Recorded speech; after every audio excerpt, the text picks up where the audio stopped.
兜裡有個1、2千萬的人，他壓根儿就不想多和你講一句話。有沒有發現這個問題？一開始呢，我也非常不理解，不就是多了那麼幾個臭錢嗎？至於這麼裝逼，這麼顯擺嗎？我現在知道真正的原因了，因為我現在已經達到了他們這個層次。真的，當你有了1、2千萬之後，你就不用再依賴於任何人了。你出門的那個狀態，才是真正能夠顯示出人的本性。我們現在出來社交都是為了什麼？对吧？你看我们现在出来社交都是为了去巴結對方，巴不得對方友善，對你友好，照顧別人的情緒和照顧別人的情緒價值，笑臉去迎着別人的冷屁股，對吧？原因是什麼？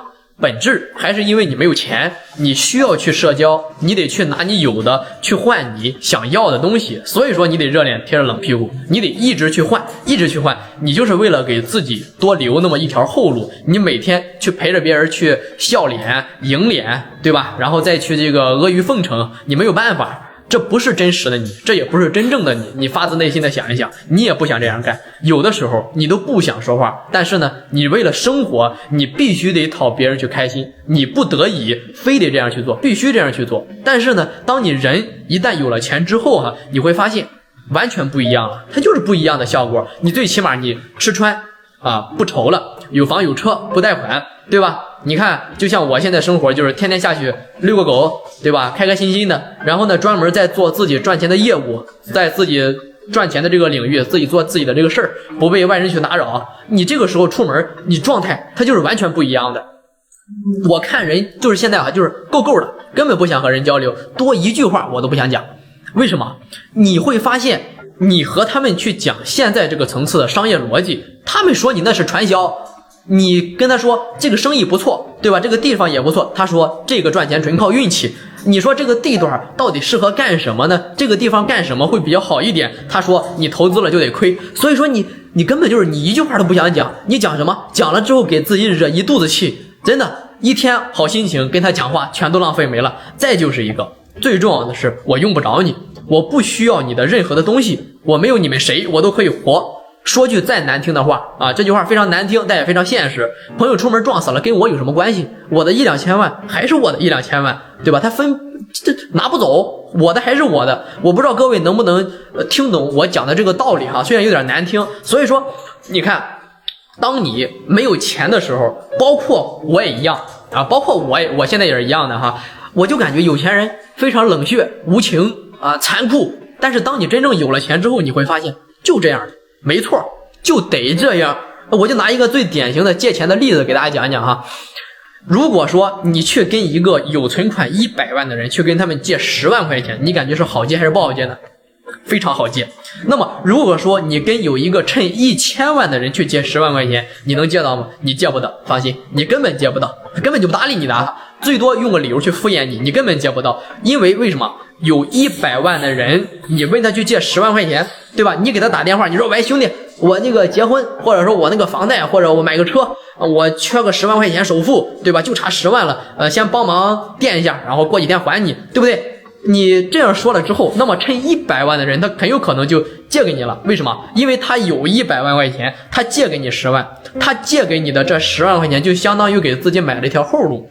你仔細想一想我說的這句話，就是他的內心核心是什麼他的內心最真實的想法就是說，你有困難了，我借你10萬塊錢，對不對？那等哪天我要是出事了，我要着急用錢 OK，你欠了我這個人情，我用到你的時候你也可以幫我一把，或者說你也能把這10萬塊錢借給我，幫我救個急再或者說就是管你借錢的時候，对不对？他有困難了，他也能讓你當成他最後的一條出路後路，說不定哪天他能夠用到你，他能夠求得到你，就這個道理。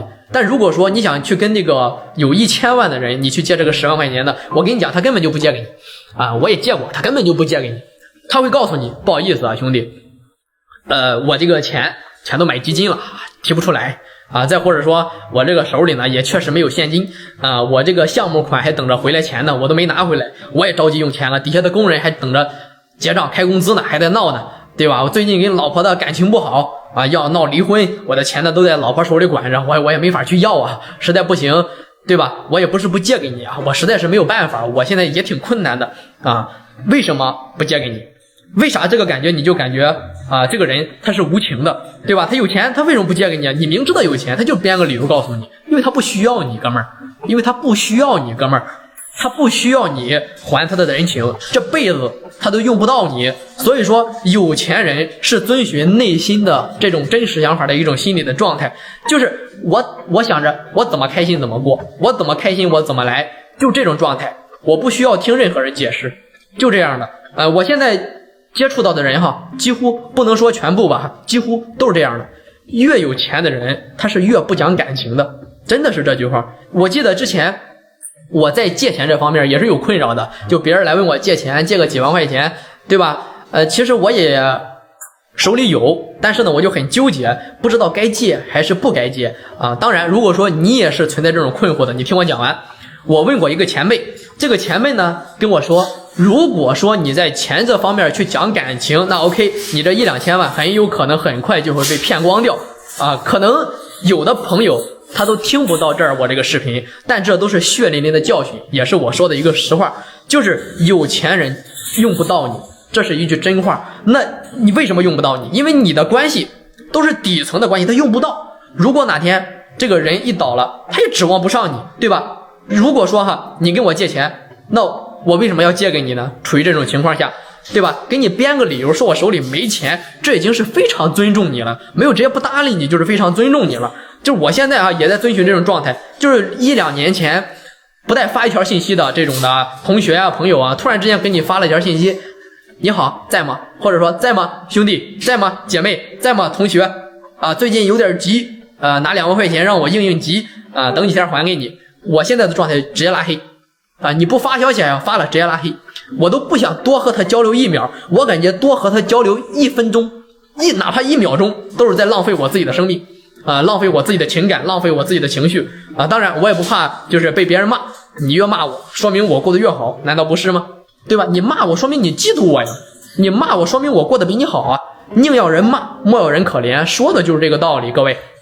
當你真的有了這1-2千萬之後啊，你會發現你已經不再需要任何的機會了。對於普通人而言，對吧？我也是個普通人嘛，可能是踩中了風口啊，所謂的風口嘛，對不對？你不需要任何機會了，你只需要保護好這部分錢和你自己做的業務能夠賺錢就可以了。這個時候我們需要做的是什麼？就是拒絕一切機會啊！聽明白？拒絕一切機會，不要給任何人面子。別人來跟你講道德什麼的，你就直接拜拜再見。講什麼道德？我1-2千萬的擺在那兒，它就是道德，對吧？跟任何人都要保持一種短暫的接觸，千萬不要過長的接觸。你不能跟任何比你窮的人去交朋友，甚至你也不能跟任何比你很富有的那種人去交朋友啊！你就自己着力眼前自己的事兒，自己哪部分賺錢，自己猛猛幹啊，做自己的業務，不要去交流。你的這1-2千萬就大概率不会被別人騙走，否則你会騙得非常慘。這個社會現在就是這麼殘酷。啊，也是一個真實的事兒，包括能把我這個視頻看到這兒的，甚至說你看不到這兒的，絕對會有人罵我。我都發出這條視頻來之後，我就有感想，我的評論區全都是罵我的，對吧？說你太冷血無情了，太絕對了，沒有同情心，沒有道德。當然，肯定也會有一部分做生意的朋友，他非常明白我在講什麼，也在認可我說的這部分觀點。那是因為你的人生已經上了這個軌道，但凡是能聽懂的，你的人生肯定是上了這個軌道，你已經起來過的。咱先別說你現在過得怎麼樣，哪怕你大起大落，起碼你上去過，起碼你知道過，起碼你到了那個层次，對吧？你懂得我講的這些道理，你聽得懂。那你看听不懂的呢，還在這個地平線上，對吧？去抱怨天地呢，抱怨這兒抱怨那兒，除了不抱怨自己不行，到處都是他抱怨的事情，对吧？所以說仁者見仁，智者見智，一切的本質都得靠自己，誰都不靠譜。